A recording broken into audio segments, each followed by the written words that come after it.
Welcome to Around the Peninsula. I'm Senior Airman Taylor West. Even hot weather cannot hinder 50 years of craftsmanship.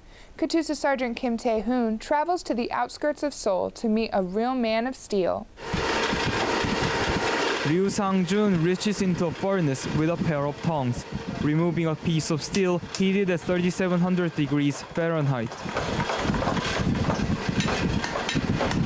Without a second to catch his breath, he pounds the hot steel into a glimpse of history. In his small shop outside of Seoul, Sang-jun keeps the tradition of Korean blacksmith alive. Our blades are famous for their durability. After 1,000 times of heating, hammering, and cooling, the steel becomes a lot stronger. Sang-jun has been running the forge since 1976 with his younger brother, Sang-nam. Now he is teaching his 50 years of experience to young apprentices who want to use this knowledge that dates back 2,000 years.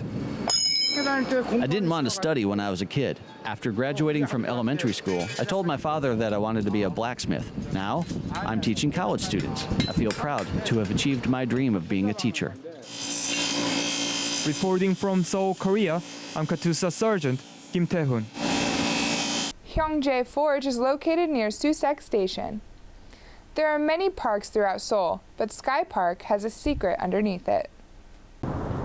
Just above the Han River lies the beautiful Sky Park. Sky Park was originally referred to as Trash Mountain, and after some renovations were made, you'd never be able to tell. Sky Park is at the highest elevation within World Cup Park and has many lookout points offering breathtaking views of Seoul. Visitors can also see numerous plants and flowers while walking through the park and enjoying the scenery. Believe it or not, this park is man-made, and after a bunch of environmental changes, it has been restored over what used to be a landfill. When you're done viewing the park, you can also buy a postcard and send it to anybody you'd like through snail mail. I'm gonna send mine to my mom back in the States. So this isn't just ordinary snail mail. The fact is they only send these postcards twice a year, once during Lunar New Year and the second time during Chuseok. So we'll see when my parents get it. Senior Airman Taylor West, Sky Park, Korea. The landfill was converted into Haneul Park in 2002 and is surrounded by 4 other parks. Students are usually taught inside a classroom, but Petty Officer Grant Wamack takes us outside to learn more about STEM Week. We're here with the Seoul American Elementary School, teaching the kids about science, technology, engineering, and mathematics. We are with the 1st Signal Brigade, so we're teaching them about our signal equipment. With the help of the soldiers, the students are learning the basics about many of these systems and their diverse functions. Additionally, they get first-hand experience with the equipment their parents work with. I actually think it's pretty important that they have a rough idea of what we do every day. Some of these kids that hop in these trucks and they tell about what they know, and it's pretty good to know that they know what their parents are doing. It puts, I guess, it instills pride and it instills a sense of purpose for the kids to understand what their parents do every day. Students were able to interact with a number of service members as well as look into future career opportunities. I have children, and the children are the future, so the more they know now, it makes it easier for them to learn later, and that's also pick careers that they want later in life. So I think it's very important that the children are here and that we interact with them so we get a sense of what we're working with, and it opens their eyes to opportunities that they never seen before. So. Petty Officer Grant Wamack, Yongsan, Korea. STEM Week is a nationwide event meant to inspire kids and give them hands-on application with technology. When the bullets stop flying, hand-to-hand fighting skills are essential. Army Sergeant Kevin Spence joins a modern Army Combatives class to learn the basics.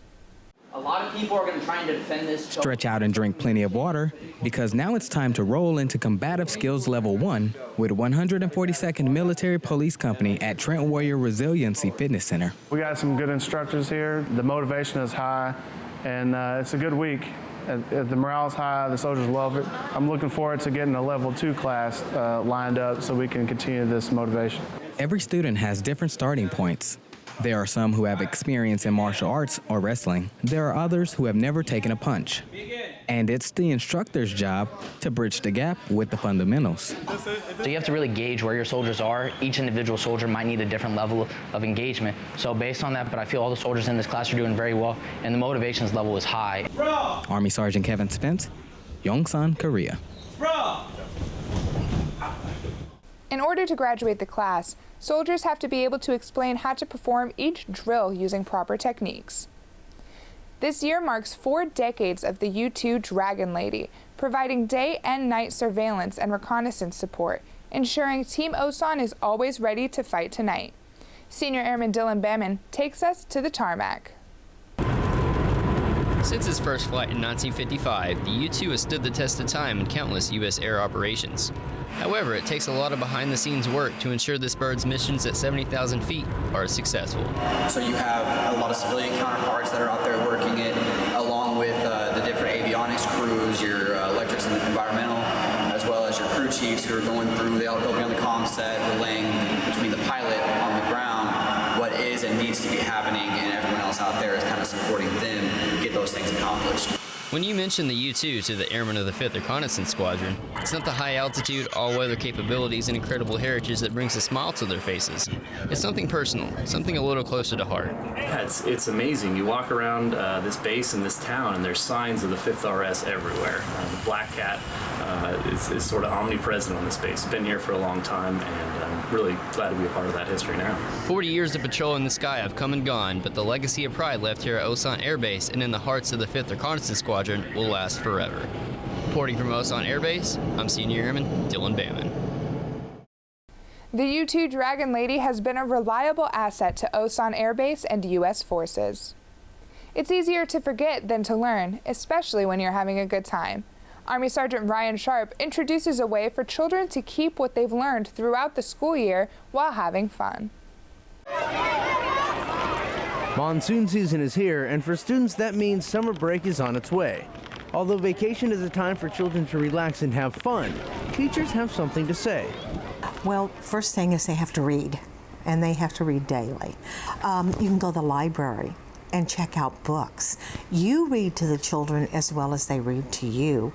Now, there's things you can do is if you have small primary children and they're not reading very proficiency, you can read like a chapter book to them every night. You can read a chapter, and then the next night you review. It could be for the whole family, but it's very important they do it at least 5 days a week. And it's very important to do comprehension as well as reading, especially in the primary grades. Army Sergeant Ryan Sharp, Yongsan, Korea. For more information, visit the Seoul American Elementary School website. Remembering those from the past can be emotional and sometimes hard to handle, but Army Sergeant Matt Cromer visits a remembrance filled with honor and pride. Americans have taken one day out of the year to memorialize fallen troops. Though the name has changed over time, the message remains the same. This Memorial Day, members of USAG Yongsan gathered to pay their respects specifically to fallen soldiers from the Korean War.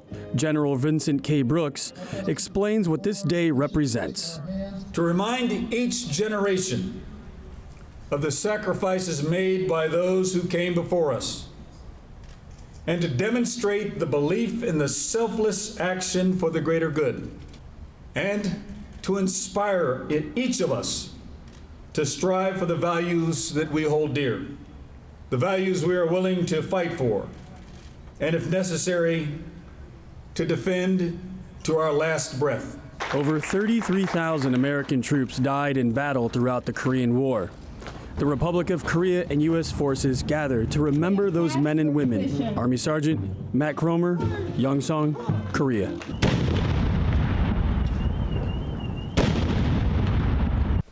After the ceremony, the public in attendance will move up and place flowers on the books of remembrance. That was your Around the Peninsula for this week. To see these stories and others, go to the AFN Pacific website or view them through the AFN Pacific app. From all of us at AFN, enjoy your evening.